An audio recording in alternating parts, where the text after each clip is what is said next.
Black shit heart. Real shitty black heart. You know, that usually means anymore. blood. Well, maybe for Jesus and God, but... But it could also just mean you're a piece of shit. Got him. But also blood in your stool. But also, yeah. Yeah, you should But get that also see checked a out. doctor. Yes.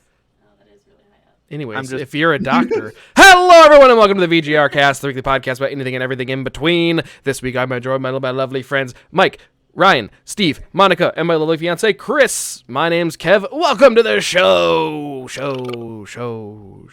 Don't put your own echo in there, you pretentious fuck. I'm a fuck.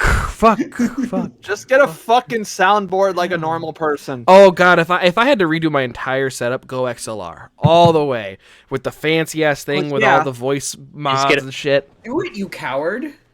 That's money. Let's be real. You'll get it and then like never set it up. You'll set it up as you want it to happen, and then you'll be like, "Oh, I gotta reset everything on stream. Oh, I gotta reorganize everything." In all fairness, he hasn't reset. He hasn't reset reset us back to our old setup anyway.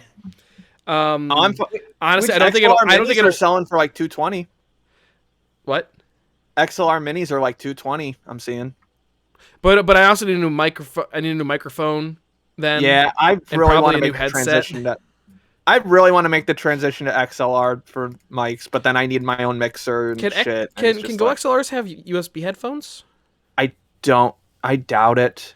Maybe because that's the entire thing. If you switch to that kind of soundboard, you pretty much redo your entire setup.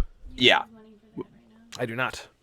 Yeah, I've been using this thing. 3070 Ti. Oh, did you buy your computer, Patty? You bought your computer? Nice, Patty. Nice.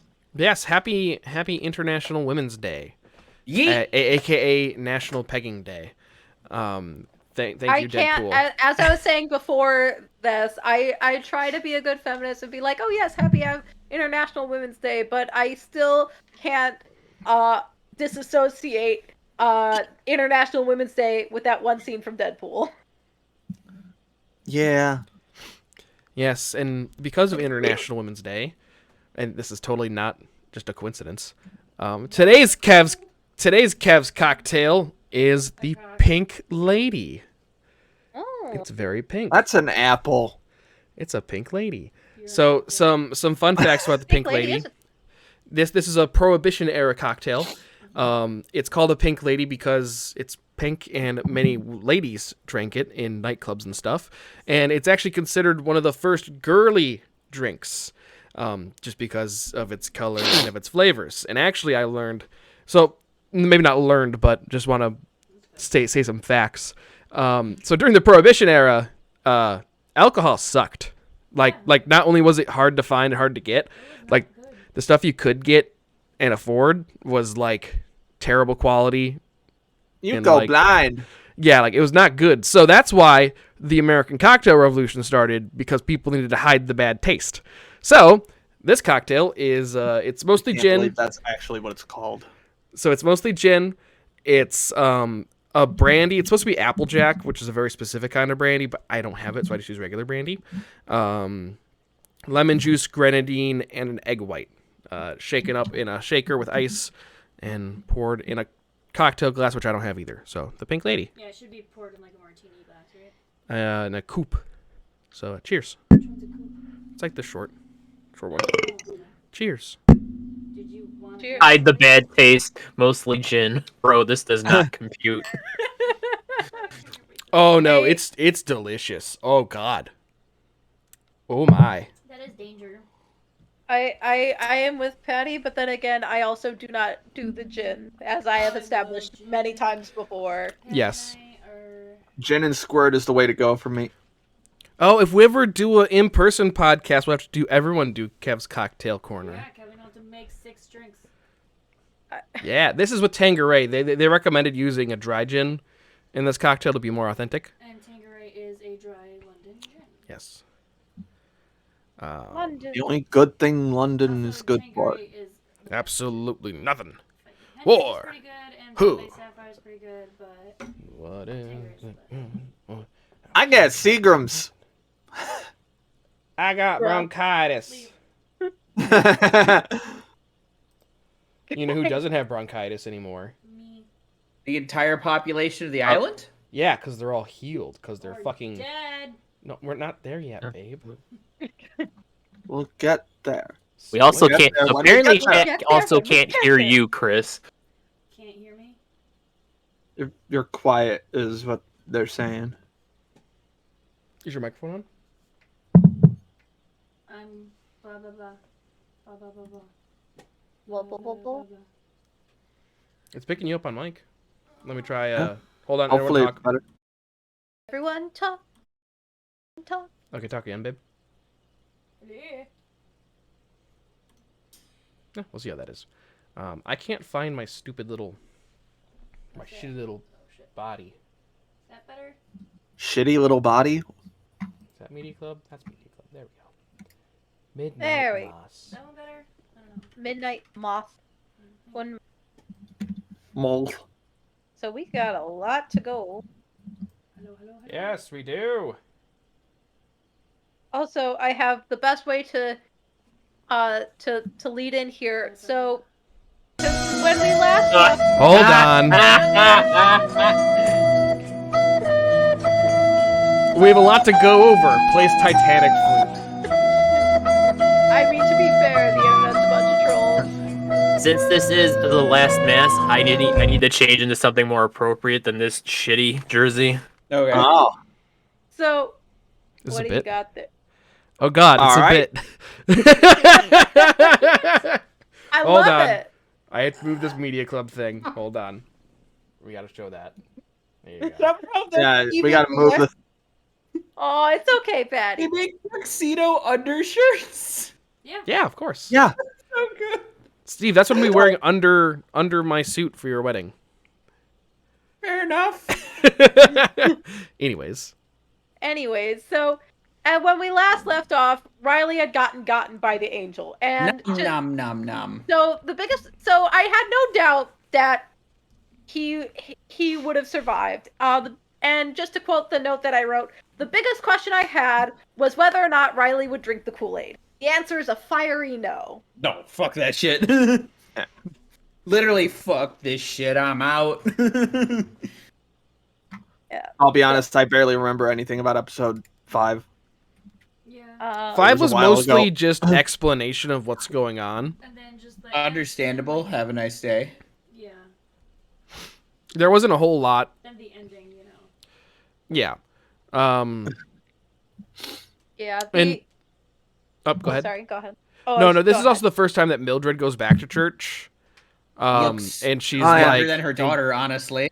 yeah, and she was just like baffled by like how different it was and how like not what she remembered Father Pruitt being. Yeah. It's to quote my notes. Welcome to God's army. We're gonna do great things. It's a war and there will be casualties. Not necessarily in that order, but it's just like I don't like the sound of that. But I put this over here before watching episodes 6 and 7, but I don't want you to go near that place. I don't think you have to worry about the doctors disobeying you, only maybe for science. And it's like, oh. Also, the big thing about this episode, though, which is kind of the big centerpiece to... Thank you for the gifted sub, or Patty. was... Oh, wait, no, that was episode 4. Never mind. Just bringing back, because in the previous episode there was the big monologues about what happens when you die, and near my God to thee was playing while there. The sun was. Well, I think the biggest. I mean, most of this episode was Riley explaining to Aaron what happened while they sat on the boat. Flashback to while he turned. Well, his. Now, here's my question. I don't think it was really addressed as to how Riley turned. Was he fed like? No, the monster broke his neck or like fed on him and then cut his wrist and fed him blood. I must have missed we never that saw part. that. Yeah. No, Yeah, no, about to say, we never saw that. Oh, okay. Because I was about to say the rest of the island got turned because they drank the communion wine spiked with vampire blood. If I had to guess, Father Pruitt probably saved him. That's what I'm guessing, Yeah. but like it wasn't specifically shown, which is why it was a little odd. I don't know. He saved them. They had an AA meeting to do. You're not getting out of AA that easily. Yeah, and I don't have, and everybody, poor Sturge, he just cutting it. Nat said this just out of context. Poor Sturge cutting himself for Jesus. Also, fuck Sturge, because that guy's a dick. Oh, but I kind of like Sturge. No, though. fuck Sturge. No, I kind of I- like Sturge. No, I- we're not fucking Sturge. He's just a good boy that is. No. No, Were you guys not paying attention to the last two episodes? He's Yes, more he than complicit in all of that.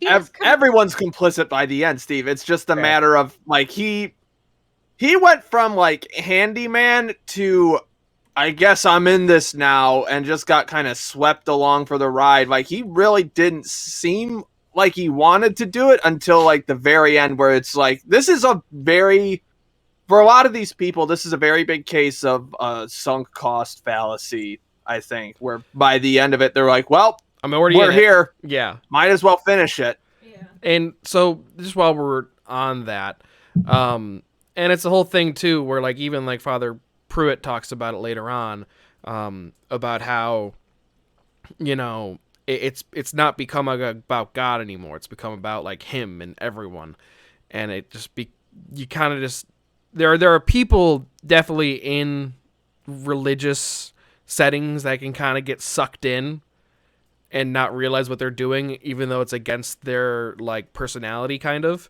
So I think Sturge was a good person. It's just that he was kind of misguided. Yes, and then asked that's the to right do word. Something that like because he's always been Beth has always told him sort of what to do, like Candyman and stuff like that.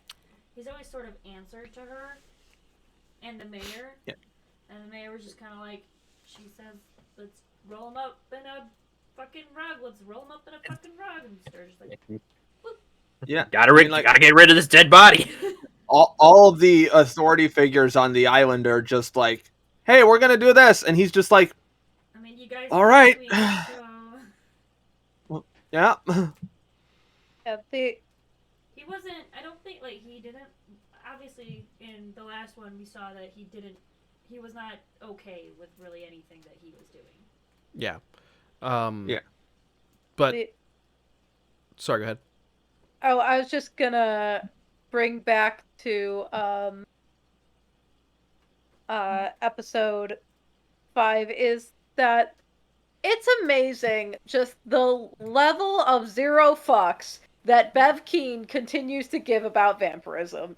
And just how and one of the things Nat and I did and we did this after Bly Manor too, because Red Letter Media, while they normally do movies, did a review of both this and Bly Manor, and we watched the review this, and one of the things they cited in their non-spoiler review was showing the example of people kind of pulling Bible verses out of context and using them to justify their means, which is essentially how Bev not only pushes her agenda, but also gives zero fucks about vampirism. Well, it's the whole thing of it's cherry picking the Bible. It's just a thing that people just do in real life, where like He they. quotes a lot of Old Testament and Revelations. I'm just saying. Yeah, where they pick very specific lines, even though there are other lines in the Bible that contradict those lines. I got one of my favorite Bible's moments written is by in like episode 7, and I'll talk about it when we get there. But I think Bev is just a very fascinating case of just having your interpretation and then being completely blinded by everything else and just looking 100% ahead towards that and missing all of the very obvious warning signs of it maybe not being that. Mm-hmm. Are we just talking about Bev now, or are we going to keep on the episode topics? The one thing I just wanted to the two more things specifically about episode 5 that I wanted to call attention to is just how fantastic the relationship was between Riley and Aaron, and just how there was just so much love there, even though there wasn't any moment of sexual like coming together of any kind. That you could feel the love there, even though without the presence of sex, because him just saying "I love you, Aaron Green," just I literally have that a quote of that. Hey, can we stop talking for a second? We're trying to figure out my mic. I think it's better now. Maybe. You're good. Okay. You're cool. good. All right, go for it, Steve. I was just like, angst. I am fueled by this. It was so good. Yeah. Also, this is the only episode. Episode 5 was the only one that I made a point of to watch the credits in its entirety. Were there end sequences? No, but it's kind of hard to stop during that particular during sequence. during Aaron screaming. Oh. Aaron was screaming and crying the entire time. I was was just hard. curious how long it lasted and just how far it was going to go, and it lasted a bit. When I started up episode 6, normally I watch this after Vanessa goes to bed because she don't do horror shit. Fair It enough. wasn't even that horror-y. Well, Yeah, still, she doesn't like spooky stuff and spooky images. That's fine. There were a couple of jump scares. It's a lot I'm of not, gore. Yeah, I'm not judging. Really no. Sorry, I lost my train of thought. Oh, so basically, I started up episode 6, but for whatever, because Netflix does it for some reason, it doesn't think I finished episode 5.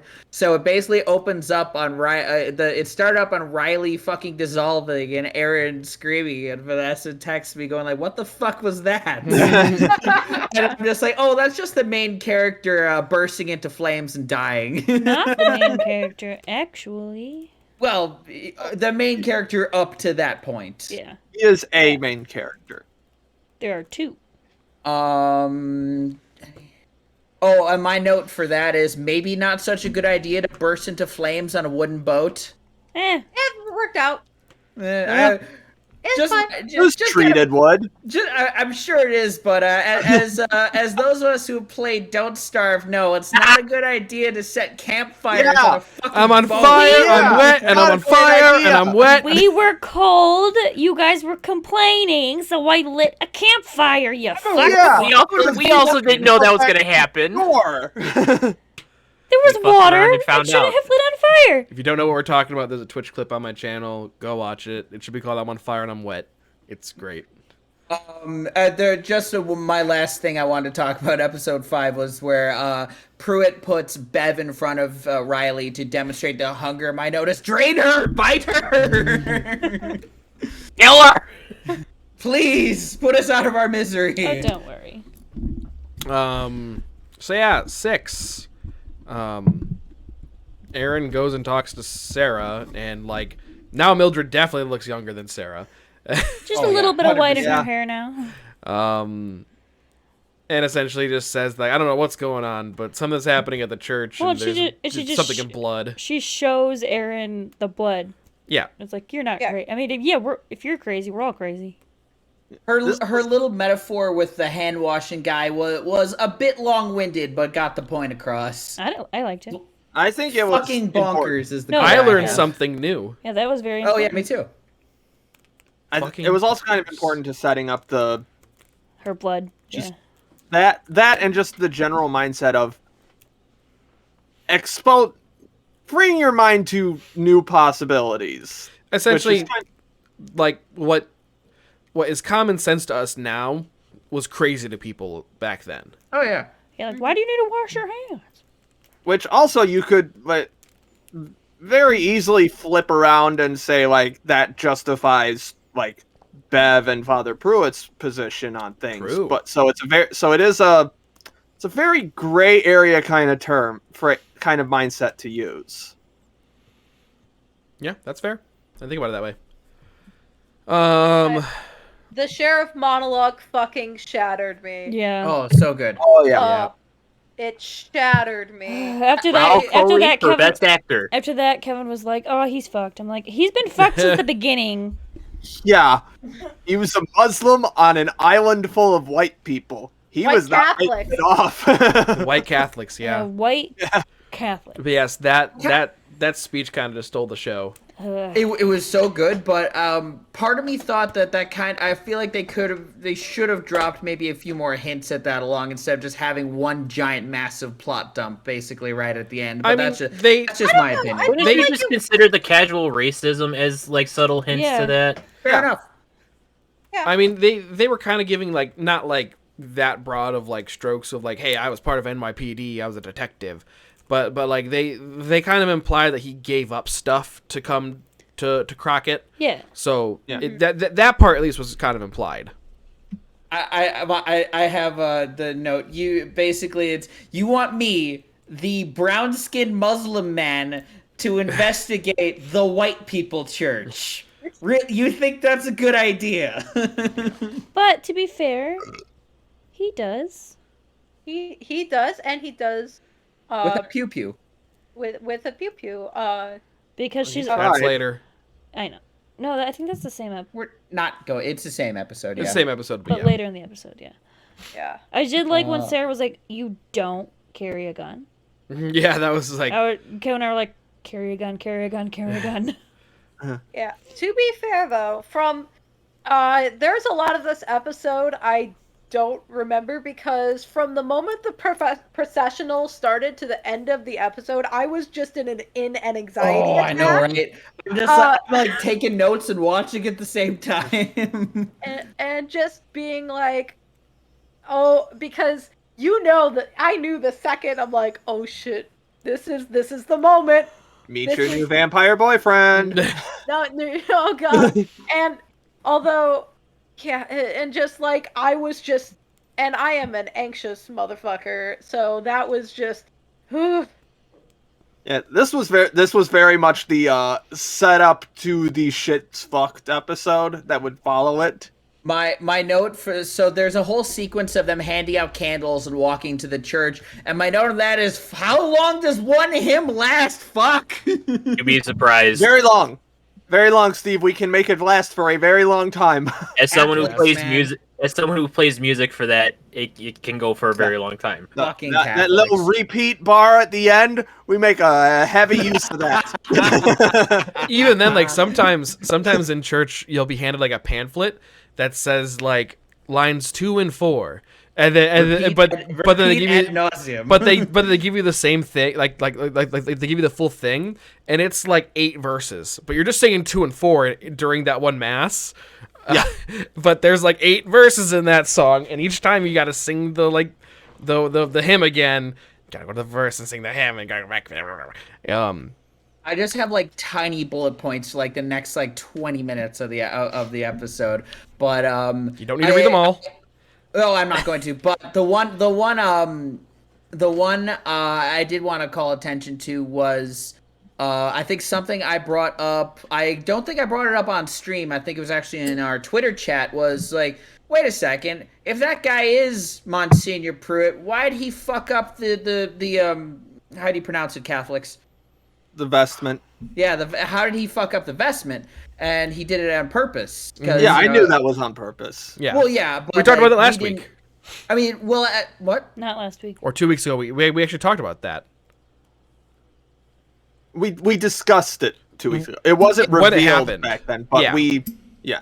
Yeah, but we like, theorized I it wasn't on accident. Yeah. right. But I wasn't certain. Yeah, but right, correct. So now we figure out why he did it. It's because he's a pretentious fuckwad. He's I not a don't- pretentious not fuckwad. I'm gonna go ahead and say, Oh. for as evil as some of There these he is. characters' actions were, There's the boy. I didn't hate anyone by the end of this show. I hated really Bev. did. Bev. I hated Bev was the only one I- I hated. even then, No. we'll Beth get has to no. that. But Beth has no moral no backbone. right. She has no qualities. right. And she has nothing that redeems her at the end. We'll fight Speaking about of it that, later. we'll get to that. Of all the things that came full circle in this episode, the rat poison was not the one that I anticipated would come Yeah, back. I think me and Steve, as cult podcast listeners, had some heavy flashbacks at that moment. I literally have a note at the Isn't that, end that like- saying this is it was mostly because I've been binging cult podcast at work, and this is like a lot of the religious cults that they go over are offshoots of like a mainstream religion, Yeah. or Typically not Catholicism, but not Catholicism. Exactly. So this is where they're kind of all Father Pruitt is their cult leader, and they're going off of his interpretation of end times and events and the Bible and stuff like that. It's like, wow, this is wow. The cult podcast has trained me well. Yeah, it was basic. Like if you get deep into cults, it is very much a play-by-play of how this kind of stuff starts. Speaking of poison, the angel shows up in full religious regalia, just fucking drinking in the attention. How did he get it on? How did the father put it on? Did he just Fair stand point. there and be like, I mean, the vampire seems to be an intelligent being, if like a little single-minded, as we see in the next episode.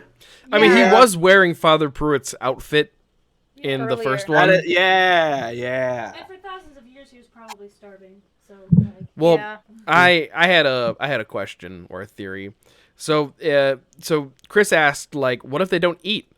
And I pretty much said, I think it turned into that.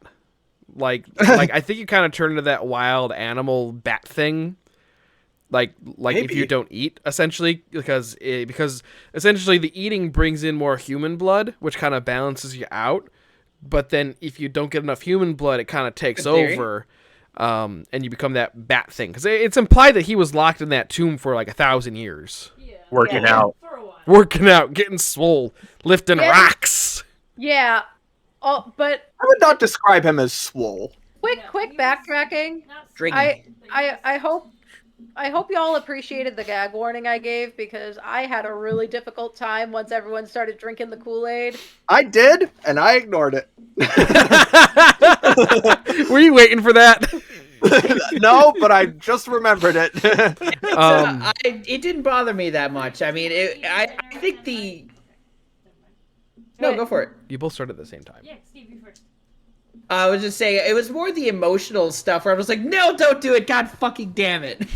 Then they all fucking did it, even though Lisa's just like, what the fuck are you Keep the doing? cat tree there in case it comes back. Yeah, I got dinner, and then I was like, well, Monica said that this episode was kind of rough. Fuck it. This chicken's good. It's swing. Yeah, of all the things I could eat during this, fried chicken, bone-in chicken At with my least- hands. At least it's fried chicken, it's not like chili soup. Something red. We had Yeah. ramen. It was Slurpee. I never watched this at dinner. We did stop eating. Like once I saw them with the poison, or like after like once when Star just went on his knees, I was like, all right, I'm just gonna pause and watch. So Yeah, I legit almost puked during Really? that scene. So. I am that squeamish. I do not like that. That is one of like Oh. I don't even know how I could have kids someday, because I just can't stand that like gagging noise. Just nope. So in other words, we shouldn't probably never watch The Boys then. Why do they throw up a lot in it? Oh no, because I think The Boys is like it's so gory. it's Trust me on this gore one. beyond Not even the gore. It like. was just the gagging and the vomiting.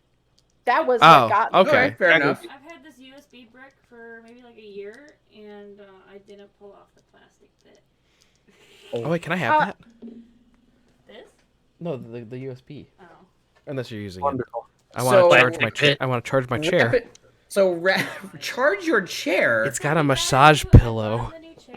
I too have a massage pillow, but it's just a vibrator, and I I never would like bothered to plug it flash in. back 20 minutes to when Kevin said, I can't afford to go XLR. This is a this is a present. No, Look at the nice new I like chair. Yeah. Look at it. He matches me You did now. need a new one. Yeah, the other one was like falling apart. The other one is now for the cats.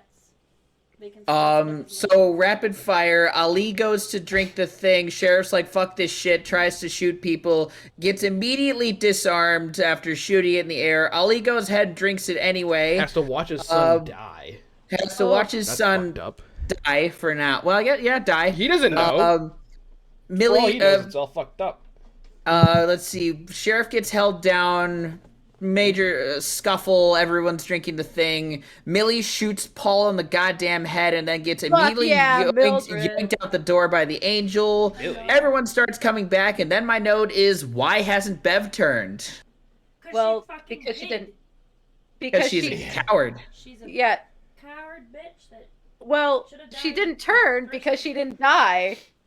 Yeah. Well, because she hid. Yep. That's why.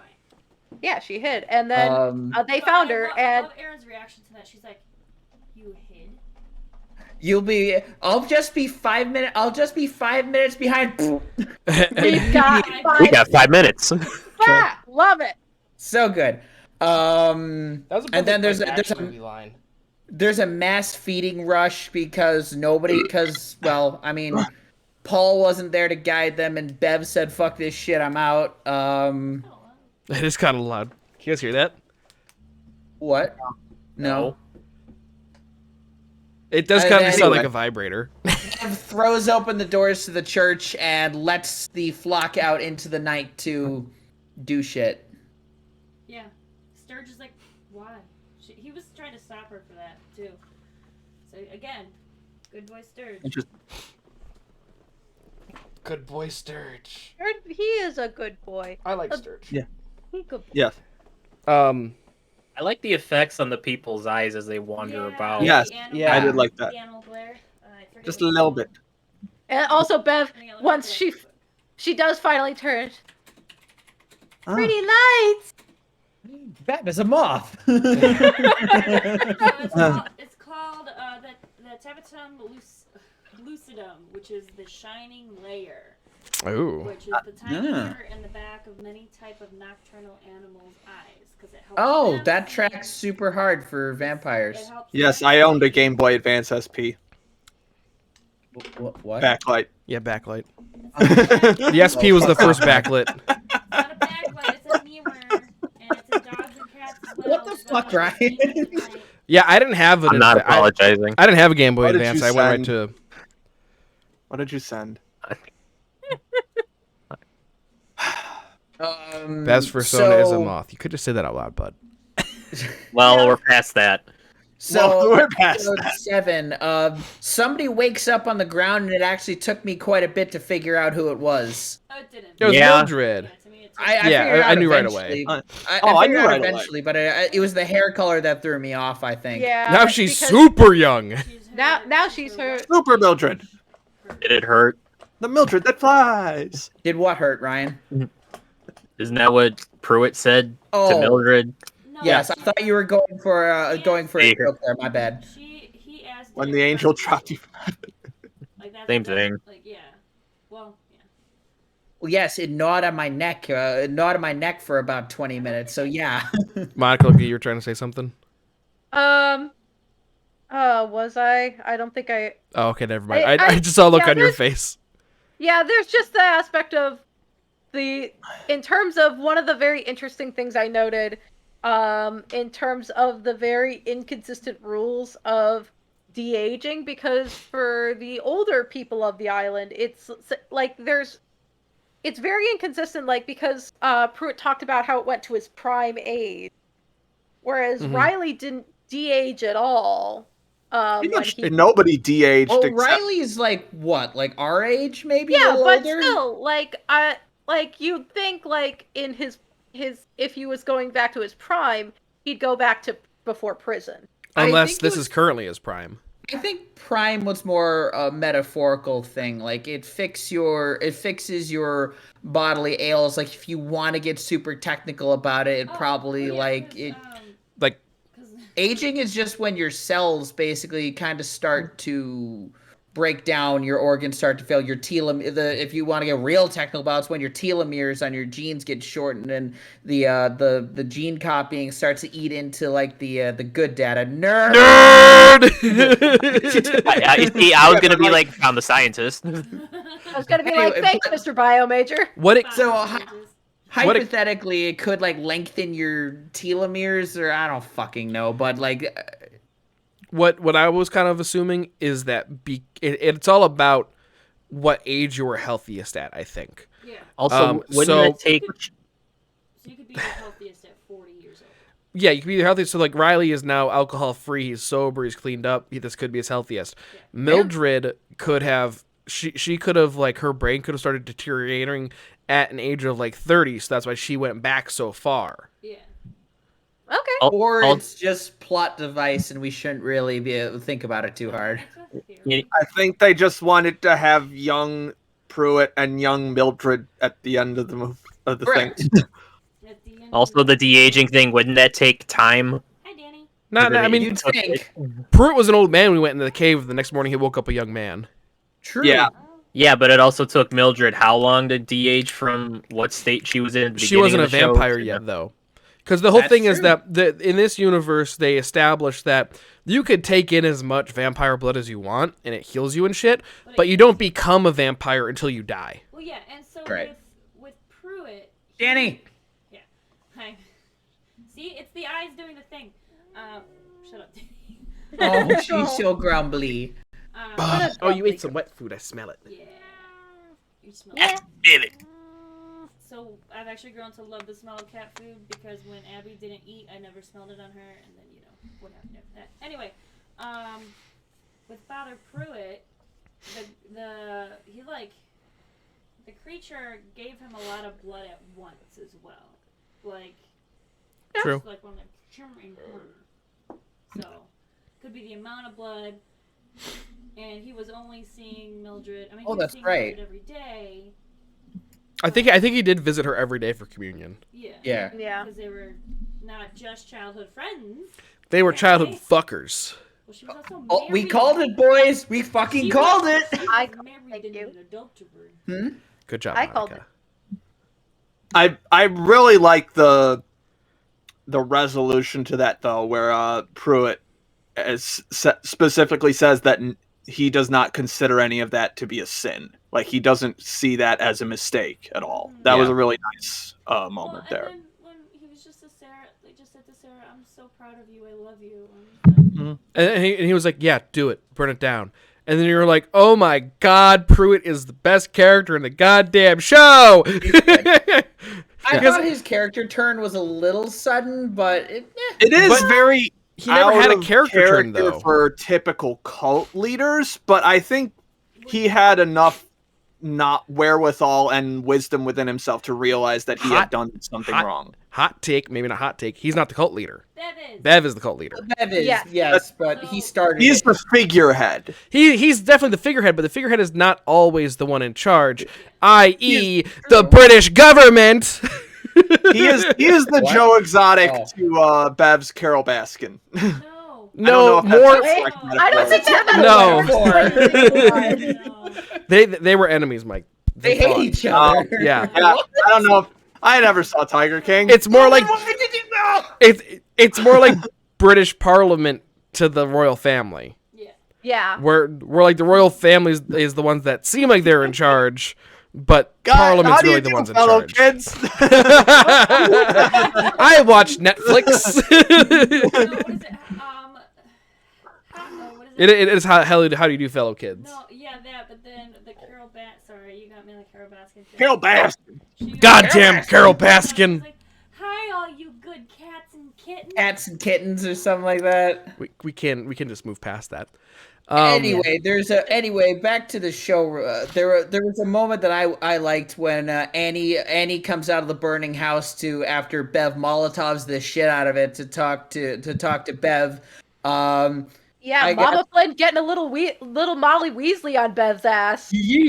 Terror-loving sheriff is the note that I have. It says, "Fucking Christ, racist even at the end of the world." Basically, end of the world. You get the idea, though. But then Ollie pulls through. Ali pulls through, and you aren't a good person. Finally, someone You said are it. a Yes, that was horrible person. which I think says a lot about Bev. We don't get a lot of backstory on Bev. We get practically nothing, and We mostly get the fact that she manipulated the town into using their lawsuit money to build the community center. pretty much it. But we get that. Also, Joe also mentioned he's like, she's always been the way she was. Because he went to talked school with her, yeah. Yeah, he was yeah. in her class and talked a little bit about like how she's always been the way she is. Yeah, So but I they think get the little bit there. Honestly, it's sometimes personally, my opinion, I don't think you necessarily need a backstory in that. Sometimes a bad person is just a bad person. You don't need to have some like, they were abused as a child or some shit like that. Sometimes that's not the point I'm getting at. The point I'm getting at is specifically the line that Riley's mom tells her is she says, "I'm going to say something that probably no one has ever said to you." That's the part that I really latched on. And I think she said it should have been said a long time ago or something like that. Mm-hmm. Yeah, like she's just been Bev as the shitty, self-righteous person that she is, has just been allowed to fester for her entire life. So something I like to say that I kind of compared her to out loud with Chris is that Bev reminds me of, and this isn't just necessarily a Catholic thing. This is everyone that's ever been to a religious service where they're singing.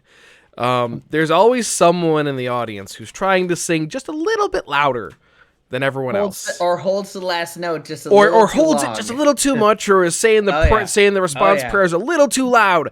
And I'm like, that's Bev. That's Bev. That's Bev. I've been the person to hold a little too long just because I wanted to see if I could. Yeah, I know, but To be like, oh, look at yeah, but there are definitely people at my church that I went to as a kid. There was this one guy who he's not a good singer.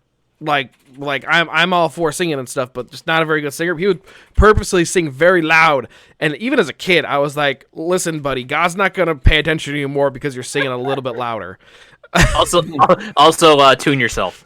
And that's another thing that Riley's mom touches on is that God does not love you more than anyone else. He loves you just as much as he loves the sinners. And why does it bother you? Exactly. Yes. Like, That was a good line. So good. Then she slits her own throat and distracts Bev and Sturge with a feeding frenzy. poor Warren. Yeah. Poor Warren, though. He saw his dad get taken away, and then his mom just leaves through a fire. Like, Yeah. Yeah. oh, buddy. And he doesn't know what happened to his brother. No. No. No. That's right. He doesn't. It's funny how I recognize so many of Need a these lot of therapy. songs. Like so before the entire town starts singing at the end, there's a song that's kind of playing in the background, and I couple times with Chris, and I was like, "It's Were You There? It's Were You There?" Yeah. She's like, Well, "What are you that was talking the about?" credits song for episode 5, I think. I don't remember. It was the credits song for one of the episodes. As someone who was raised Lutheran, I recognize 0 of them. I had to rely on Nat to help me with some of the more. Oh, is Nat Catholic as fuck? He's not Catholic. He's just I forget the exact denomination, but Episcopal? I don't know. But he's religious enough to recognize some of the symbolisms within the show. It was kind of cool. Like the thing with Erin is, so Erin sacrifices herself pretty much to destroy the vampire's wings, and then she's lying on the grass, neck torn to shit. And she kind of combines her opinion of death and Riley's, where she makes it a little bit spiritual and a little bit scientific. And so, like, I really liked that kind of, like, coming to, like, a nice little closing point. That was a very nice touch. The only thing was by the time she was going to be resurrected, she was going to burn. Well, no, I don't think she went to communion. She didn't want to come back. No, she would have had enough blood in her. I don't think she ever went to communion. She had to. She was because her blood set on fire. Yeah, her blood's on fire. There were you're right. scenes of her exchanging heated glances with Riley in the pews. You're right. And her baby got Deleted. Delete it. Delete his Deleted. fetus. Maybe you got Control Z. And there's a hell, we're all going there. Steve, Also, we are I- on such the same brain length. right on the two things about that Aaron scene. One, right before that monologue, and to me the strongest imagery that resonated to me in that episode was the angel nibbling her neck, which Ryan earlier put in the chat, the nuzzles and wuzzles your neck. And She pulled him in. Am I wrong? I understood that reference. When she grabs his head and pulls him back in, I'm like, yeah. that's kind of hot. See, I just didn't Oh, that way. my God. To You me, need Jesus. to me, I Or a took that bunk. the opposite way, as this is a woman who's been sexually assaulted before and is trying Oh. to distract and escape.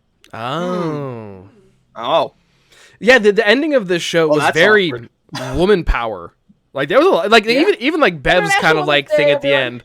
Yeah, I mean it's fitting because it was very like women coming forth. Aren't You know, you glad we held off a week? I mean, yeah, because Warren is the And little you. brother, right? Warren's little brother. Yeah. Yeah. He essentially acts like a little bitch for the last half of this. Can you Would blame you him? not? Hey, I understand that, but in comparison to Lisa, who is just That's full fair. on, we need to get We out. need of to here. leave. Fair, Lisa has regained her legs that she didn't have before since she was little.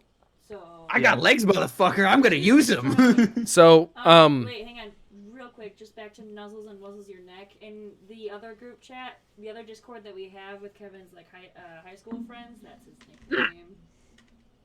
It's funny. I'm gremlin.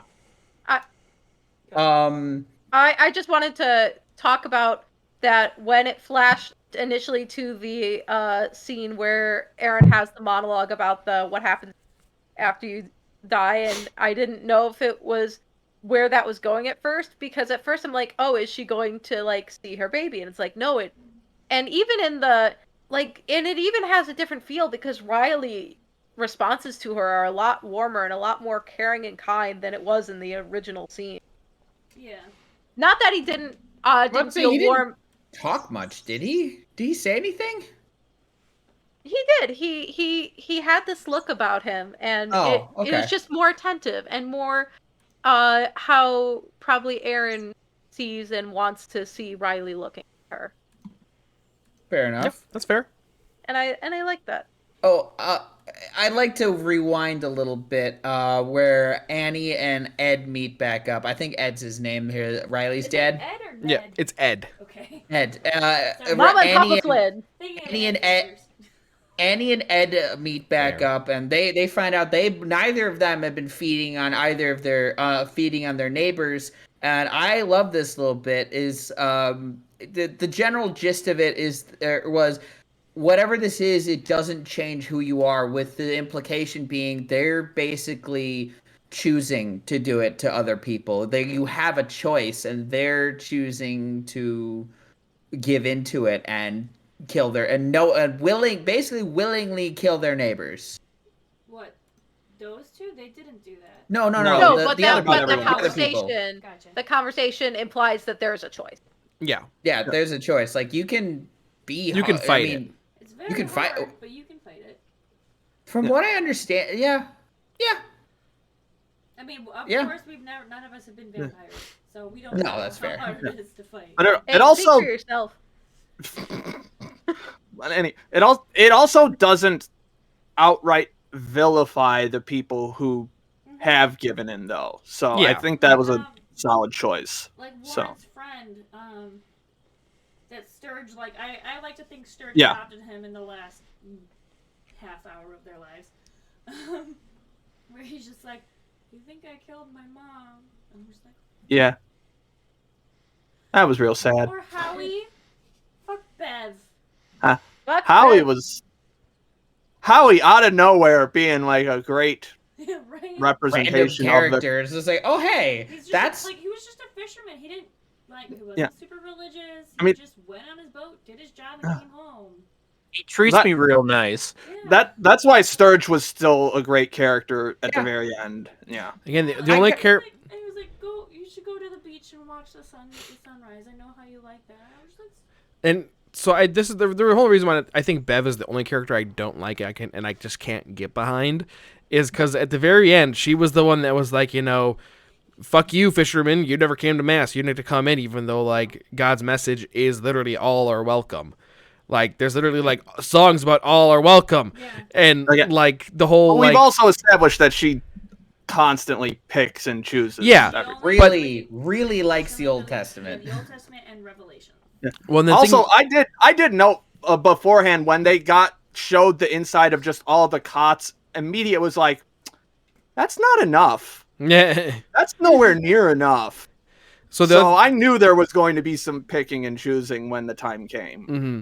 The other thing I really liked that just kind of solidified Bev as a bad person was that like everyone else on the island was just kind of like, yep, this is it. We're about to go see God. Like, let's just all accept it. But Bev, like at the very last minute, was like trying to like dig a hole for herself to survive. And I'm like, Bev, you bitch. It was just so. It was so good. I want to start. Sorry, I want to start. Do you have something? Or yeah, I did. I just wanted to mention that while Bev definitely deserved more than just that single shot of her face on fire, she definitely deserved more than that. But that entire body go bye-bye. Yeah, but that desperation and the realization is what she deserves. Is that 100%. that moment where it crashes down, and that desperation, even though what was it they said early in the episode? Just a few more minutes. Oh, and I guess while we're talking about it, I think my favorite little bit, one of my second favorite bits is that Ali and the sheriff are on the are praying to Allah and the beach, which is a sweet scene. But then you look over, there's fucking Bev watching it, just as kind of like a final fuck you to Bev. No, but I mean, she was watching it, but then she also kind of dropped to her knees, and I thought for a second, I was like, is she gonna join them? Like, this is gonna be a really weird end to Bev. But then she just started digging a hole. It's very fitting after calling him a terrorist the entire episode that the last religious moment she sees is Muslims praying. It's very it's good. I like it. I want to start what I'm about to say by saying absolutely Beth deserved what happened to her, but the reason I still don't hate her by the end of this is she fully believed in everything that she was doing. She fully believed that she was doing good. Yeah. Like, she was fully committed. She was so blinded by this, what she saw as a golden opportunity, both for herself, obviously, but also to spread the good word, that she just was willing to forego human decency in the face of that. I've been thinking a lot in general about, especially in fiction, about the nature of evil. And I think Bev is a great example of how normal people can just do really fucking evil shit and think that they are in the right for it. Yeah. Are we? No, sorry, I was laughing at what Harry was typing in chat. I wasn't. I thought there was like a sound bit or playing or something. No. But yeah, so that's why I don't hate Bev by the end of this. I don't agree with you, but I see your point of view. Mm-hmm. Like, I see where you're coming from. I just got just kind of a note that I had was just. It was at some point in the episode, I don't even remember what she was saying, just because I kind of started tuning her out after a while, was just blah, blah, blah, Bible, blah, blah, blah, more Bible, and my thought after that is just have an original fucking thought. Stop quoting the Bible and think for yourself. But she's not, and again, these characters are so well crafted, like, yes, fuck Bev Keane, but also, she is... She's a very well-written villain. She's a fantastic villain, and... Man. So Go ahead, I guess. If I might, I have one more moment that I think was probably my favorite moment, kind of spinning off of that last thing I said was, so the sheriff is, they catch the sheriff dousing the Bev Keene's little, the rec center in gasoline, and shoots him in the leg, fair enough. And then, see, I don't remember what the quote is because I couldn't type that fast, but he starts quoting the Bible at her just like she does to literally everyone, and then of course she shoots him again because Bev Keane is a stupid bitch. The quote was something along the lines of God's sun shines on both the evil and the good. It's just because that's gotta burn her biscuits. Just like having a Muslim quote the Bible at her when all she does is quote the Bible at other people. It's literally her entire character. He's literally got ratioed. Yeah, pretty much. I was just like, oh, mwah, way to go out, Sheriff. Yeah. Oh, the spoiler I got for the Sheriff was that I tried to look up his name, and I think in the status thing on the Wikipedia box, it says shot by Bev Keane. I'm just like, oh, god damn it. This is why you don't look up stuff for shows that you haven't finished. Well, they never gave us his first name. He was just Sheriff Hassan. He still don't know his first name. He doesn't have a first name. Yeah. I'm surprised. His first name is Sheriff. His first name is Daddy. His first name is Daddy, yes. Sheriff, or Agent. As a brief visual note, the color grading on that sunrise was fucking beautiful. So that's just some good filmmaking right there. Just real nice color palette for that sunrise. Yeah. Oh, you were gonna say something, Monica? Sorry, Chris. No, Chris, go ahead. No, you first. I don't know what Steve was talking about, so go ahead. You were about to say something to me. I said something about a spoiler I got, and you were gonna say something? It's not important, Chris. Go ahead. Fair enough. What about when Dumb Fly Pants decided to fly and escape the sun by going west? That was another thing I really liked is they don't explicitly tell you that the vampire is dead. Yeah. Yes, they do. Well, they do. No, they don't. They 100% No, they don't. do. They don't. Nope, They hold don't. on. Let him? They 100% do. So, what I was going to bring up as my last thought is this show respects... Okay, go ahead. Okay. Well, I guess, I just thought...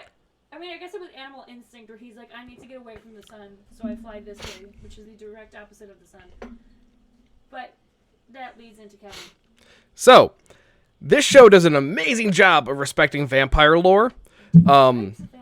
Very different types, but very classic vampire lore. This show does a very good job of very classic vampire lore. There's a very classic vampire lore. It's more like a rule called the head vampire rule that essentially states that the head vampire, because it's kind of passed down through generations, killing a head vampire, which essentially means it's a vampire that has turned to other vampires, either kills or cures the people that they have turned. Oh, so at the end, when Lisa's on the boat and she's like, I can't feel my legs, that implies that the head vampire has died. Okay, Boom! Okay, hold up. I see where you're coming from. And so I Googled this last night, actually. I think they did an interview with one of the showrunners. I don't know. Okay, Flanagan explained, quote, we're not saying he died. Our hope really there was just to say that Lisa's concentration, her blood had begun to tip back and she was going to be okay. We didn't want it to confirm about the angel. In that way, you can never kill fanaticism. It'll always kind of come back. See, that's why I liked the idea that you don't know that he died. The idea that this evil cannot be completely killed. Now, I also understand Kev's point is it very, very heavily implies it, but the fact that you do not visually see it, I think, is also important. And plus, that's straight from the showrunner's mouth. So, I mean, I'm not saying you're wrong. I can 100% see why you interpreted it that way, but, you know. I also had a similar interpretation. All I was saying was that I thought that if that was the direction they were going, that's very honorable of vampire lore and stuff. It's a piece of vampire lore that is kind of There's a book series called Department 19 that I really, really like. Oh yeah, I never finished those. Yeah, it's essentially a book series about it's based in Britain, and it's pretty much Department 19 is the agency that hunts vampires. And in that universe, same thing, where the older the vampire, the stronger they get.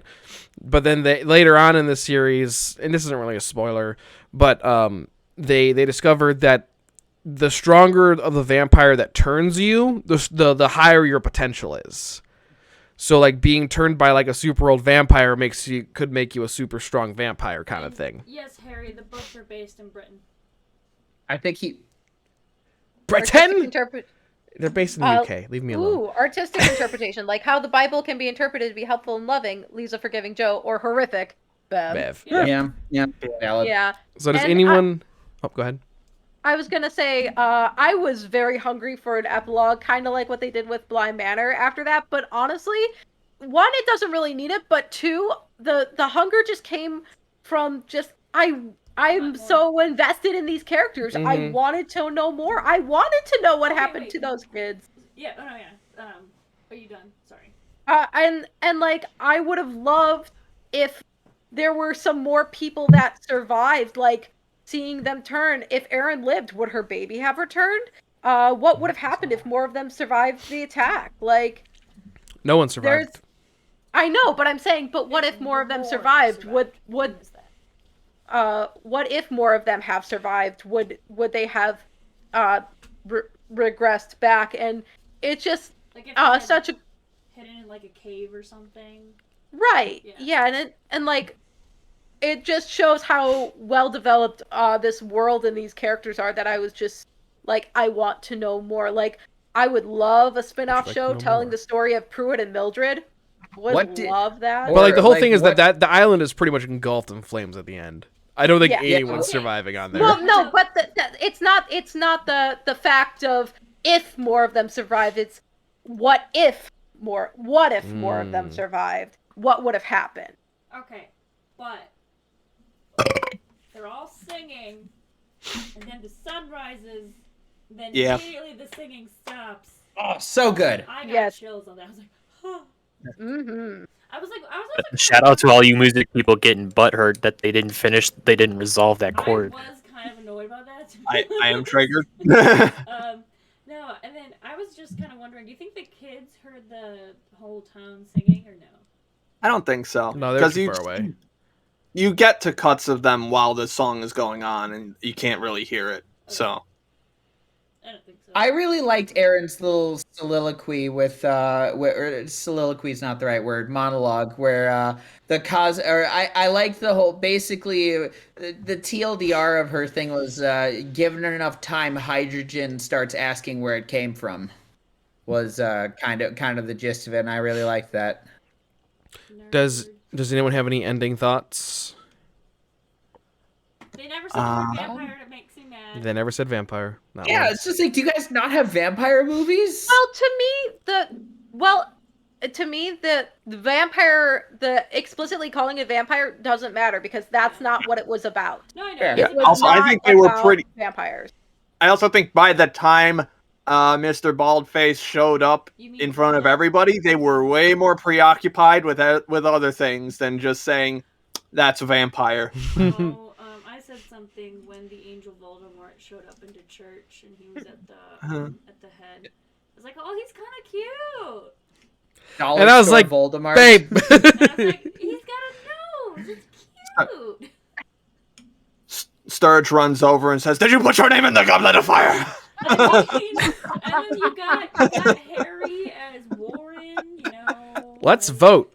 So as normal, thumbs up means I like this. Thumbs down, thumbs up means I like this. I want to watch more stuff like this. Thumbs middle means I enjoyed it, but I don't have to watch it on my own. I'll watch it if other people want to watch it. Thumbs down mean I did not like it. I don't want to watch any more of this. So we're gonna vote on 3, 2, 1, go. Yeah. Hey. Have we had a unanimous yes before? Was Bly Manor unanimous? Because I only gave up thumbs up on Bly Manor and this. So I'm Might have unless been Bly. I don't think Bly Manor was unanimous. No. I'm not Who- sure. who- I don't Who think gave middle to Ryan, Bly? I don't think likes Bly Manor. Huh? Ryan, did you Yeah. thumbs What? up Bly Manor? I Yeah. think you gave. Oh, you I did. like Bly Manor. I know Did- you thumbs middled something. I don't remember what it was. Sweet Arcane. yeah, Oh, Arcane. Arcane, yeah. which is honestly surprising to me. Because it was League. Okay. People But, should know yeah. League just Twilight because is it's better League. than Tom Cruise. Fight me. All right, we don't know what the next meeting I- point is I yet, so didn't dislike Twilight. I know it's not that better. I mean, okay, yeah, the directing could be better, but it's not that bad of a movie. anyways, Monica's movie. Hey! So just to talk a little bit about, so when Nat and I were seeing Godfather last week, my parents had been trying to get a hold of us, and we're like, "Hey, can you do dinner?" And because Godfather was a long ass movie, we couldn't, and that played a lot on my Jewish guilt. So what we decided to do is we decided to make it up to them by inviting them along to the movie theater to join us in seeing this week's movie, of which my mom gave the glowing review. It felt very wet. So obviously we're talking about the Batman. What? No spoilers. Yeah, we never. I want to see it. Mom's review So- of the Batman. It was it felt very wet. It felt very wet. No spoilers. This is a no spoiler review. I might Anything else, actually. Sean?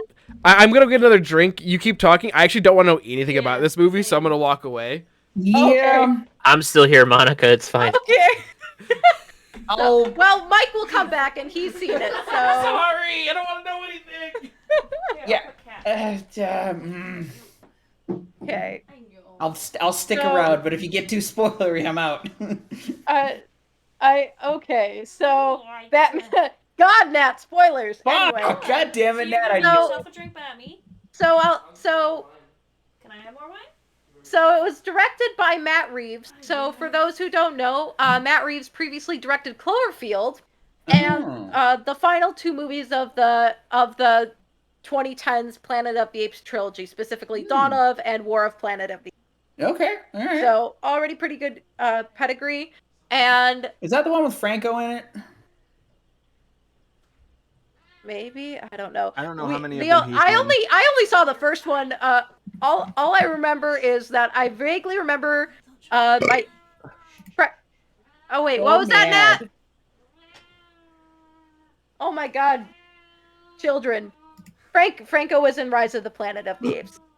Oh, okay. Franco was in the first. That was Matt. The last two were fantastic. Okay. He wasn't Okay. in those. He wasn't in those. He's already dead. Thank you, dear. I've only So- seen the one with Franco in it. I Yeah, don't so- remember much. So this is starring obviously Robert Pattinson, Zoe Kravitz, Colin Farrell, and don't you dare look up who he's playing if you don't know who he's playing before already the know. movie. Lots of prosthetics. Phenomenal performance. I gotta No. say. Because you will be shooketh when you look at those credits and you'll be like, wait, that was Colin Farrell? Himself. Oh my God. I mean- I literally turned to Nat and I was like, And he jumped off the cat tree to go get fucking ice. I literally turned to Nat and I'm like, that was Colin Farrell? And he's like, yeah. And I'm like, in fucking Bruges? And he's like, yeah. So, Andy Serkis is our Alfred. Does a good job with that. Is he better than Gotham Alfred? It's been so long since I watched Gotham, so I can't really make that. Fair enough. Gotham assertion. Alfred is still my favorite Alfred as of right now. So we'll see how Andy. I would say Serkis he's does. at least on par with Nolan Alfred. Yeah, I At would the say very that's least. fair. All right. Yeah, also other notable names, Jeffrey Wright and Paul Dano are also in the movie. And John Turturro. And John Turturro, yes. Who's so, that? He's the idiot guy in Transformers. The There's a guy lot who of- gets pissed on by Bumblebee. Nope. Sorry. so Don't In watch terms- Transformers movies. So in terms of the basic plot, is that in this universe, this is Batman in his second year of being the Batman, and there's this string of murders that the Riddler emerges and begins killing off key political figures in Gotham, and it's up to the Batman to sort through the riddles to get to the truth of Gotham's corruption and the Riddler before it's too late. So I'm not gonna lie, I was high-key skeptical about this movie. I was high-key skeptical when it was announced. I was skeptical when the trailer came out. I was skeptical when Mike put in chat that this was a good movie before I saw it. No, that's understandable. I get A it. literal professional critic. No, Steve. I don't expect any of you to have the same taste as me on anything. And what it came down to was 3 main points of why I was skeptical and the way it was countered all 3. I'll talk about what those 3 points were and how each of those points were countered by this movie. So point number 1 was another Batman movie? Really? So the thing is, this isn't another Batman movie, or a superhero movie for that matter. This is a gritty film noir crime drama that has a Batman skin kind of over it. Sold. And as things have already been established, like, it definitely leans more into the detective aspect of Batman, and it helps keep the pace moving despite the 3-hour runtime, which there were times it still felt long, but it didn't feel nearly as severe with how the mystery moved forward. Oh yeah, this is a beefy fucking movie, but it never feels like it's slogging through anything ever. Yes. Also, point 2. Ah, shit, they're gonna try to stuff too many villains in here, aren't they? Because during the trailer, I'm like, okay, so we've got Riddler, we've got Catwoman, we've got Penguin, potentially Joker, maybe, and I'm like, it's going to be a too many cooks thing that they're gonna try to do. So the counter. So, but how do we? That was the one thing he could not stop fucking talking about when we were in the car. Oh, Nat's mad at a Zack Snyder movie. Shocking. No, because there's a particular the line stated is "I am vengeance." Okay, I love Batman, and I cannot take that line seriously. And just how that is used in there, and counter is like Zack Snyder probably saw that and was like, "Huh." Yeah, that's how you can establish. Love Batman. Batman's one of my favorite comic books, but it's anyone. I can't even anyone live action is growling, "I am vengeance." It's just like that line is actually like really important thematically in this movie. It is. I'm sure it is. I'm sure it'll work better, but the way it was used in the trailer just made me go, "Come on." That's There's a point stupid. in the climax where it gets said again, and you go, "Oh." Yes. Okay. So, all right. So to kind of reel back to point 2, whereas like I was worried about the amount of villains, because a lot of times in like when there's too many villains in a superhero movie, they kind of fight each other for screen time and they kind of lose character development on both.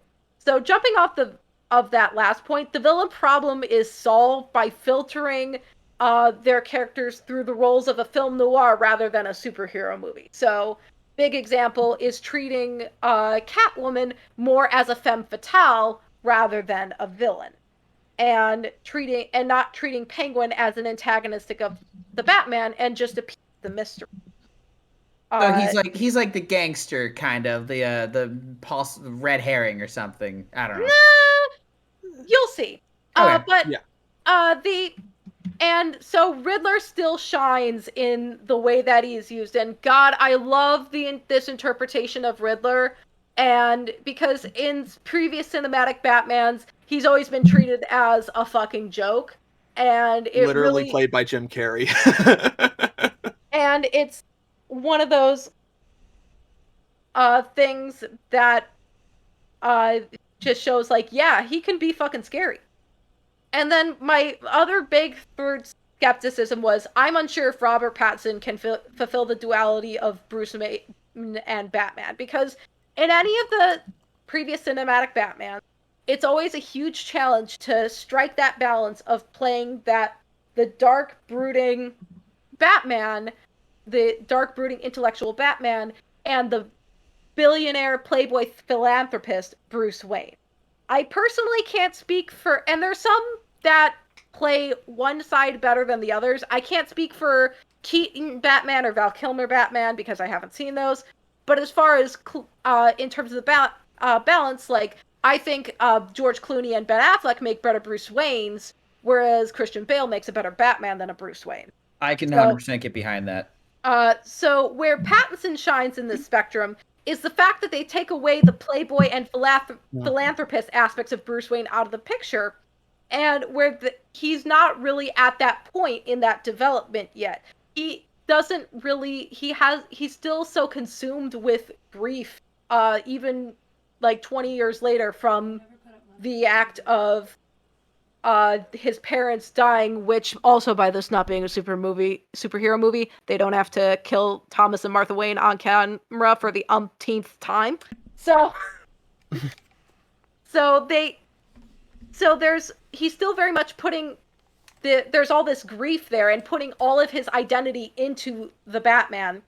And like there's a part there's a part about Alfred being like, hey, you got to meet with these accountants. You got to do something with this money. Or even the scenes between him and Catwoman are so funny to me because it's very much the opposite of the Playboy, because she very much is working him and he's like, I'm just here, man. And it's great.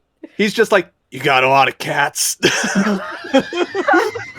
Oh, that was the one thing I forgot to note. There are like 6 cats, and 12 out of 10 would pet every single one of those cats. They are good cats. But yeah, that's one of the big things is just I think he's my favorite cinematic Batman. I would be so bold to say, because of just how well it's balanced. I don't think your opinion is the minority. So part of the reason why I asked my parents to come see this with me is that, as established, my dad is a huge comic book nerd.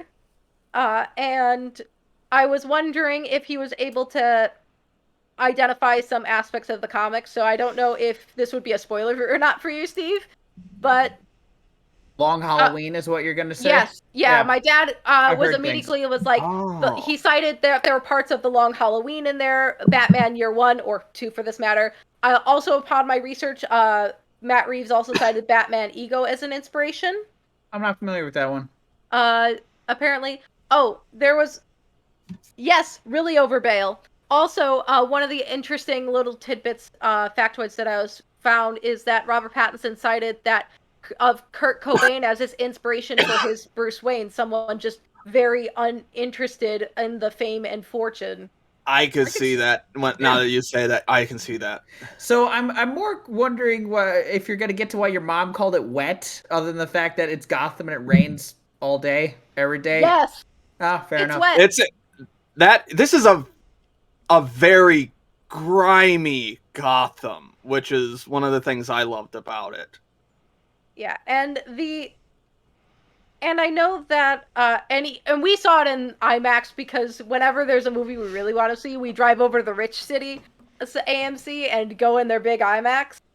And I really loved seeing it in IMAX because it really added a crispness to the visuals, and also the sound just wasn't blaring in your fucking face as some IMAX movies are. I'm looking at you, Dune. So there, and just so and I know Mike had posted in the chat, but they did put a special thanks section in the credits where they listed all the Batman authors and artists of the comics over the years. And one of the very fun things about my personal watching is my dad is like, see, there's some names I know. There's some.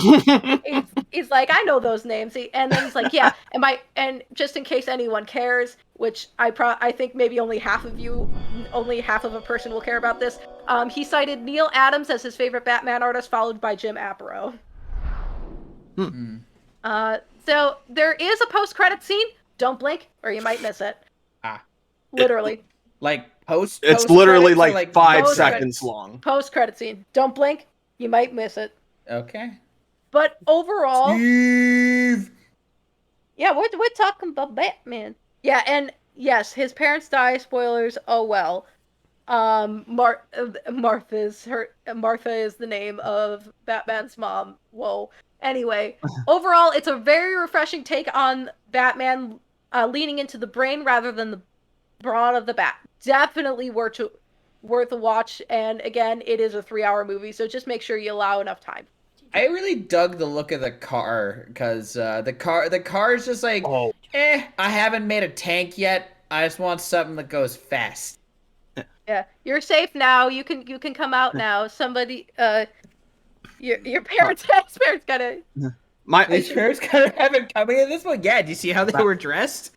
All rich and Whoa. My only additions to that would be, one, the score is fucking phenomenal. Yes. That Batman theme they came up with, they play it constantly throughout the film, and it just gets more and more intense every time, and it's fucking great. I really want to see this. And 2, surprisingly funny sometimes. Yeah, I would say it's in terms of a comparison, it's more akin to like 60s Batman than any other cinema. In the sense you of, haven't seen Batman and Robin then. No. in terms of like the solving the whodunit, and also kind of the very there are some dry humor of puns. it. Some dry. There are some puns in this, Steve. But it's not funny in a Marvel movie sense. It's funny in they very tightly wrote a lot of the jokes. It's funny in a film noir sort of sense, where it's that very on the complete opposite end of the spectrum, you guys should definitely watch Batman and Robin. It's so bad, it's great.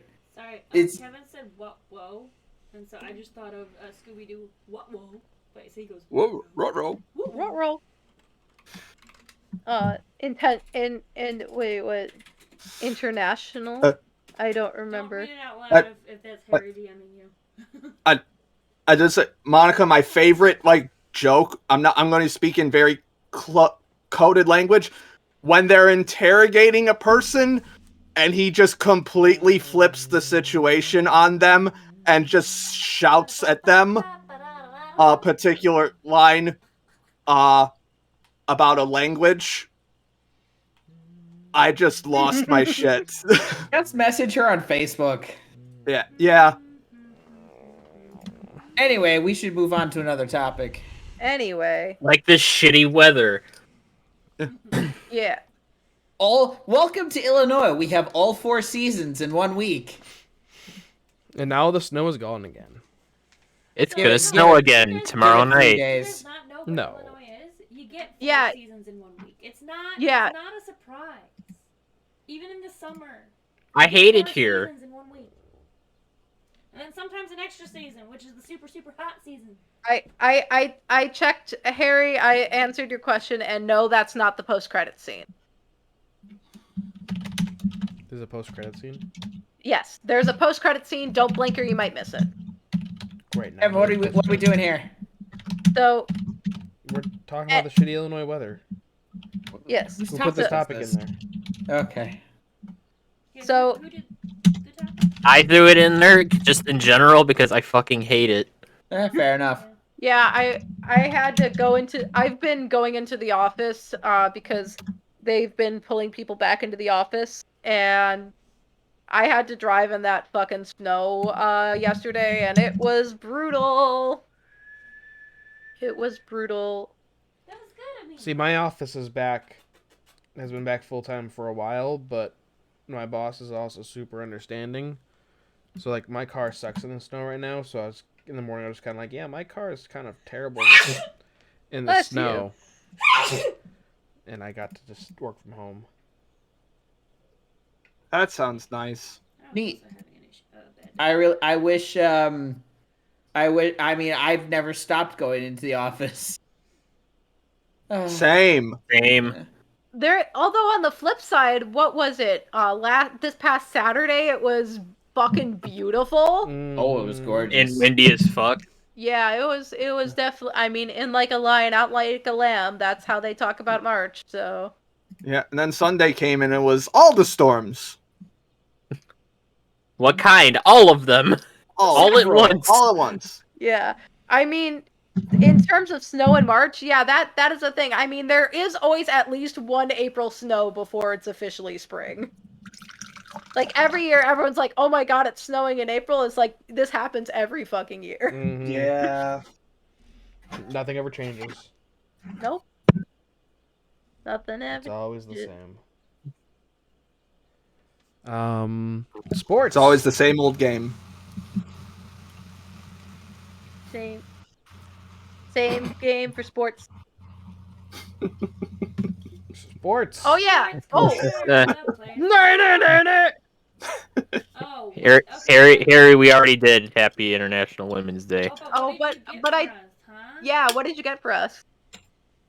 My butt. I got my And don't say your penis. Well, I wasn't can't. going to.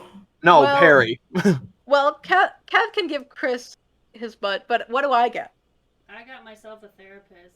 A thumbs up? Hey. A firm handshake. I had a mental A break. nice crisp high five. It's like Christmas, right? Supposed to be. Harry, have you seen Deadpool? I'm going to rewatch the episode of Pokemon where it's International Women's Day. Wait, what? That's an episode of Pokemon? Do you not? It's where like Misty and Jesse like fight in a tournament over like a doll set. Oh my god. Fucking great. I thought you were gonna watch the what is it, the Are you playing grass Minecraft? trainer Yeah, episode? maybe. The Vileplume or the Oh. Vileplume episode. That's another. Yeah, the Celadon gym episode. That's another. Also, but sports. Sports. Yeah, anyway. Sport. Anyway. Russian oligarch Roman Abramovich is selling/has sold the Chelsea Football Club as he feels it is in the best interest of the club, the fans, the employees, as well as team sponsors and partners over current events.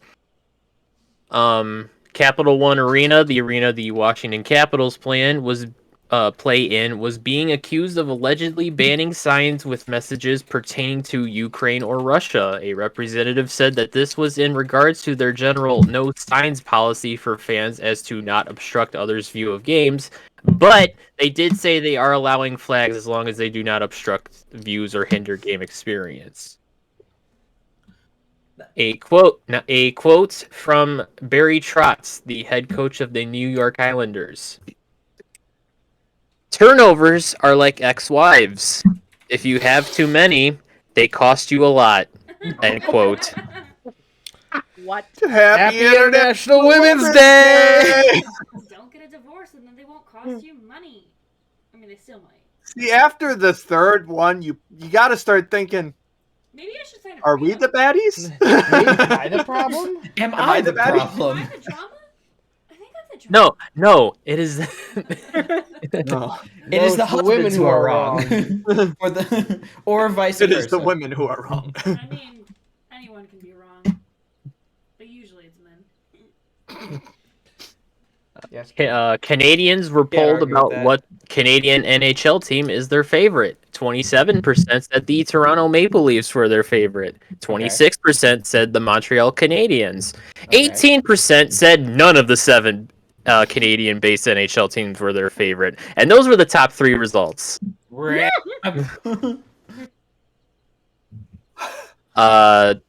Non-Russian players of the Continental Hockey League are leaving their teams in the middle of the KHL playoffs. The fact that fucking Fortnite V-Bucks are worth more than rubles right now may have something to do with it. Well, I mean, And that's What about true. Roblox? fucked, so. What about That Roblox too. coins? Harry, I did not see that. The Ontario Hockey League is looking into an incident last Thursday in which a Russian player was allegedly targeted with anti-Russian slurs.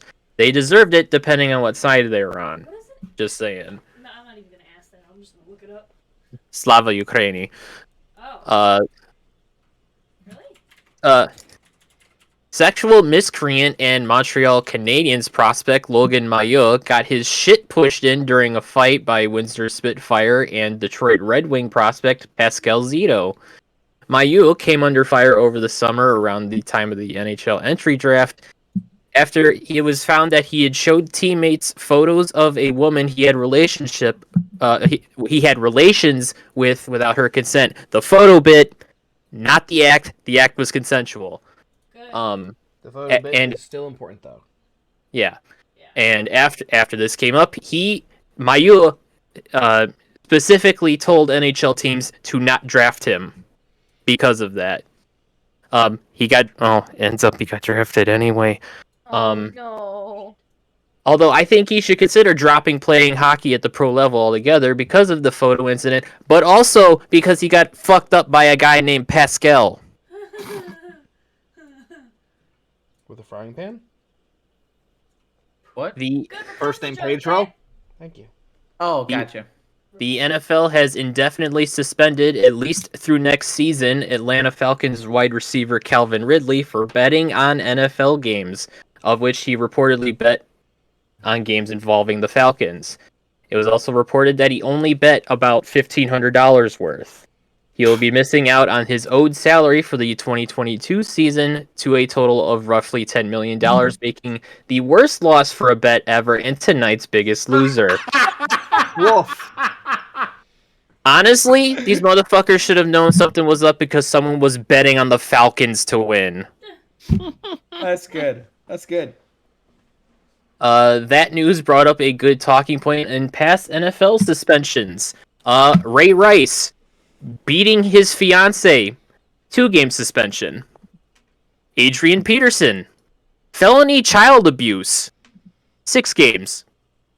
Greg Hardy beating his girlfriend, 10 games reduced to 4. Ezekiel Elliott hitting women, 6 games. Henry Ruggs, DUI causing death. Technically never suspended, but he was released by the team and he hasn't had a job since. Well, that's Still waiting on sentencing. Jail time. That. Happy International Women's Day. Sports ain't great. Dante Stallworth, vehicular manslaughter. Jail. One season. Directly to jail. Leonard Little, vehicular manslaughter. 8 games. Calvin Ridley, using Hard Rock Sportsbook. At least 1 season. Wait, what? Okay. Josh, What's hard? Sorry. What's hard? online sports betting through Hard Rock Casino. Okay. And finally, Josh Gordon, weed, just in general. Roughly 6 seasons. Okay. What? The manslaughter pisses me off because you killed someone. You should go to jail, not play more games. Oh, okay, but one guy was sniffing the devil's lettuce. Clearly, there's a bad guy amongst all of them. Okay, but he got to stay for 6 more seasons. And now for something more lighthearted. Congratulations to Illinois State University softball coach Melinda Fisher reaching 1,100 wins as head coach of the team and her 1,141st overall, which is tied for 25th all time amongst NCAA softball coaches. Wow. Yes, you go. She started coaching ISU in 1986. Hot diddly damn. Yeah. Fun fact is that I had taken softball as a class during my last semester, and after class one day, I was just like doing some batting practice. She came up to me and asked if I wanted to do some like fielding drills with the team. That's kind of cool. But Did you? it's like, I'm graduating this semester, and she's like, man, if only. Oh wow. Cool person.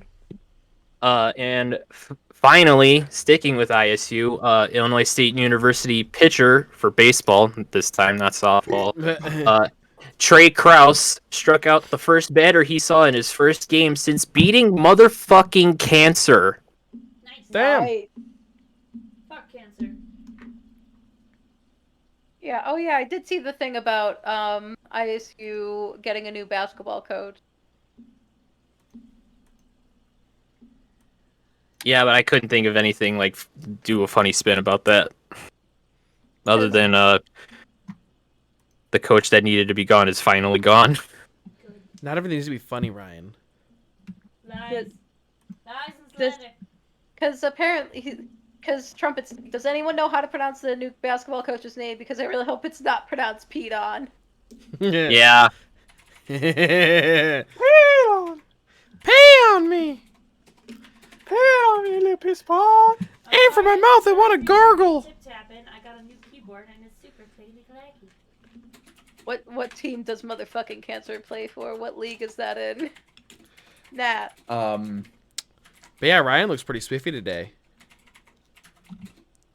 Steve, you looked pretty spiffy on Sunday. Oh, yes, we did. So this weekend was kind of a bit of a whirlwind for us. So on Saturday, me and Vanessa traipsed down to the city to Chicago to see a Broadway play with some friends. We saw a play called Hadestown, which is Musical. yes, it is a play, but it is also a musical play. Terms of Aren't importance, all Steve. musicals plays, but not all plays are musicals? Yes, but if they're Yes. singing, it's a musical. And, Yeah, and it was even all singing. I was And also if it's asking all- Monica for clarification. Yeah. Oh yeah. and if it's all singing, it would be An opera. it would be more Yeah. considered an opera. Like Jesus Christ Superstar is not considered a musical; it's considered a rock opera. And I Hamilton's guess it was almost an opera. then. And the reason why Hamilton is not an opera is there's one scene where they're talking. Opera's a specific style of singing. Vanessa is telling me that opera is a specific style of singing, so I don't Also fucking true. know. Yeah. Also true. Also, Anywho, rock opera versus traditional opera. Yeah. anywho, Rock Lobster. it was a twist on the tale of Fuck you, Harry. Orpheus and Eurydice. Eurydice. Thank you. Eurydice. Eurydice, and it was a twist on the tale of Orpheus and Eurydice, with kind of being in a more like ambiguous old-timey setting, somewhere between like the 20s and 40s is kind of where I gauged it. But also in the style of a ancient Greek play, like they had like a chorus and stuff like that. It was really. This it is was- one I'm going to request no spoilers, please.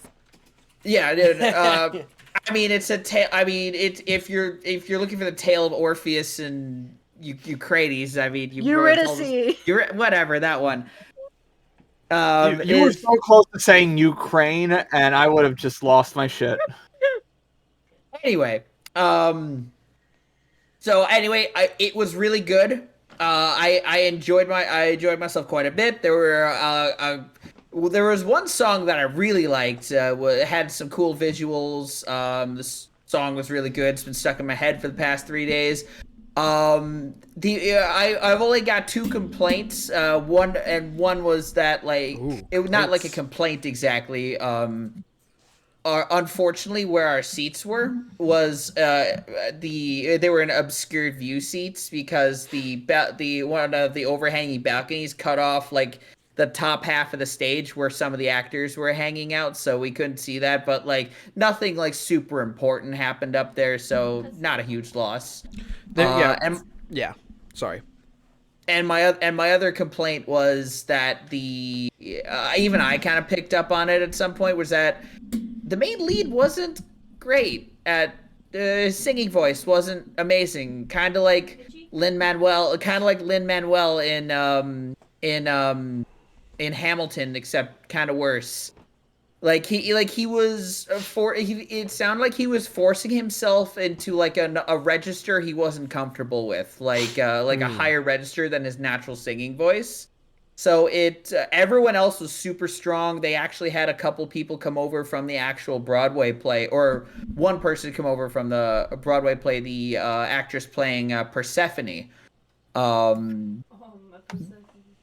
It was really good, really interesting.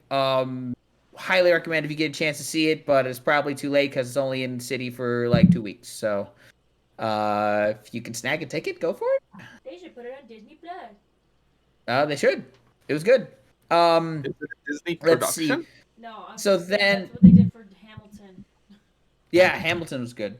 But yeah, that's my extreme layman's review of a musical. The one interesting thing I wanted to bring up, I didn't see it, but there was something very interesting. So at the theater that I work at part-time on the weekends, my managers were talking about how when they saw Frozen, because that's also on Broadway in Chicago right now, that they had purposely gotten like seats that were kind of more on the main floor so that they could really see Elsa and all of her change. But one of the things one of their friends said that they were kind of in like the higher up, like kind of the nosebleed seats. And from the higher up perspective, because all the special effects on it apparently are amazing. And one of the things that they kind of added a special detail for someone sitting that high up is that whenever Elsa walks, there is a bottom projection of her with snow, and that's something you would not have seen unless you were that high up in the nosebleed seat. So I'm like, that's a really nice touch. That's really neat. Yeah, That's nice a- they thought of them. Indeed. And I personally, I'm so sad. This weekend was supposed to be the weekend my Christmas present was supposed to be seen, but thanks COVID, now that's May. What? It's gonna be May. Sorry, what was your Christmas present? Seeing Moulin Rouge on Broadway. Ooh, nice. I'm very excited. I am very excited for that. Is that in Chicago Broadway? Yes. Yes. It was originally they pushed back opening, and we were originally going to go the second weekend, but for some reason it randomized us when they moved everything to see it the second to last weekend. So it's like weird flex, but okay. So then on Sunday, we spent like a couple hours at Lincoln Park Zoo, going back there for the first time since. Did you see I went. No, the polar bears were not hanging out, which was actually surprising because it was very cold outside. Might have had like a vet visitor. Where the lions were just hanging out though, but apparently the rocks they were chilling out on were heated, so that tracks. No, it was fun. It was kind of nice to be at a place not to wear a mask the whole time. But one criticism is that their gluten-free options are fucking shit for at there. So Vanessa had to buy a like $10 salad and get charged full price for a chicken sandwich just to have the chicken breast and just to get like some protein. So it was, yeah, it was. Honestly, it was kind of shameful because apparently even their Mexican food there isn't gluten-free, which is unfucking heard of. Like, you gotta have, I don't know. It was very negligent of them, and shame on Brookfield, on Lincoln Park Zoo. Shame. I mean, on the bright side, the price goes to the animals, but you know, it goes right back into the zoo care, but still, it's kind of shitty. And then we had a groomspeople thing. We got fitted for our suits. Kev, Chris, my brother, and Stefan. I actually got a shipping notification from them. Same here. So excited. I should check that. Yeah, we all got fitted for suits by a very fabulous gay man. He was excellent. Was his name Matt? What was his name? I don't know, but like we kind of I said something along the lines of that tracks, and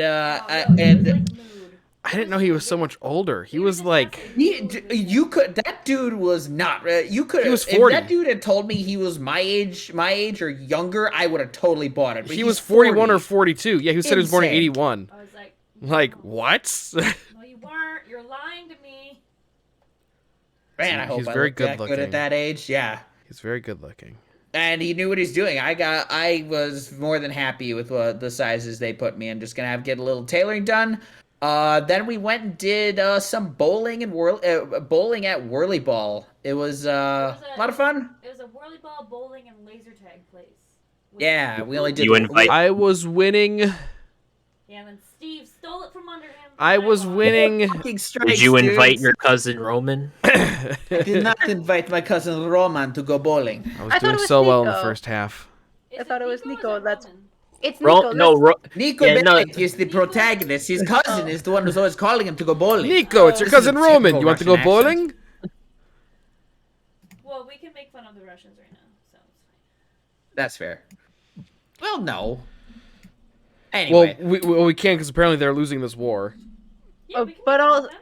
Make fun of the But Russian also, government. Pizza Park. Started it. Oh wait, If they're so losing, it's their own damn. I haven't fact checked it yet, but today it's been released that the Russian warship that attacked Snake Island has been destroyed, And it's also come out that the Ukrainian soldiers on Snake Island didn't actually die. Good. Oh yeah, I heard I that. knew that. Yes, heard that. but apparently it's also gone to the point where in Russia their military is saying, or their news networks are saying that only 600 Russian soldiers have died, when the actual estimate's in like over 10,000 at this point. That seems high. Does it? I mean, from everything I've heard about the Ukrainians, like Ukrainians don't fuck they're going around, hard. though. Like, What? How A many lot of Ukrainians people have died so Um, far. Yeah, a lot of people have died. It's terrible no matter what, but I just Every wanna point- time I see just some Russians stealing some Ukrainians stealing a Russian APC with a fucking tractor, it just brings joy to my heart. Just like, hey, this piece of anti-air tech is mine now. Yoink. I just hear like a bandolina playing in the background. Like, I would just like to point out that Niko Bellic, according to Wikipedia, his origin is Eastern Europe, but his language is Serbian. oh, so he's from Serbia, More you know. not Russian. There won't be weed, so I'm good. What a mood. Mood? Harry, you are a treasure. all right. I think well, yeah, that will. You good? yeah, I was You gonna say were groups wrap-up- people. Were you Groups gonna wrap people- up Kevin's hot pot? No, I No, was no, saying no. I group- didn't. Yes, I think he was wrapping up his own thing. Yeah, I was just saying, Grooms People Weekend was awesome. Looking forward to more Grooms People stuffs. Yee. Nice. I'm gonna wrap up the podcast right now. Thank you guys for hanging out. Media Club Midnight Mass was so much fun. We all liked it. A very rare unanimous thumbs up. We will vote next week probably, and what we're gonna watch the week after. We'll figure it out. Yeah, I have a 2-week break in between. Yeah, probably. But yeah, thank you guys so much for hanging out. I'll definitely be live tomorrow with Minecraft. I think I'm gonna check out Disney Disaster. Just started a new server for a mod pack called Craft of Exile. It's kind of like it's a very RPG focused mod pack, so I'm excited to try that out. Yep. Somewhere, Patty. Somehow, somewhere, Patty has burst through the wall like Minecraft. Oh yeah. But I'm playing Minecraft, but not with Patty. Sorry, He's Patty. gonna kill you. Wow. He's gonna Yep. come to the wedding and stab you. Good. in Um, Like the Minecraft. Minecraft sword. Minecraft. In Minecraft. And you're not gonna resurrect. Can we have a wedding in Minecraft? I No. mean, we could, but after I we will actually get bully married. you in real life. I will like no, Not me the too. wedding I in will- Minecraft, just a wedding. He wants us to Doesn't get matter, married still in bully you. Minecraft. I mean, there's no way. Be my Minecraft wife. I'm already your Minecraft wife.